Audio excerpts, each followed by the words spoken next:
How to turn your account to a public account on TikTok. Hello guys, how it's going? Today I will show you how to do this. Just watch this video until the end and make sure that you like and subscribe in our channel. So let's start.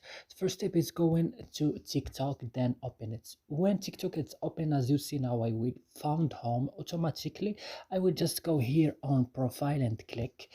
Then when my profile is opening, guys, I will just go here to this three line and click.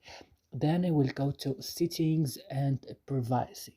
Then when I open settings and privacy, we'll go to privacy.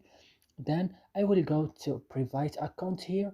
I will turn off this option to have a public account. I will just click here on this place like this. Then I will click switch, and now I have a public account on TikTok. And that's it. I hope this video is helpful. Don't forget to like and subscribe in our channel, and see you next video.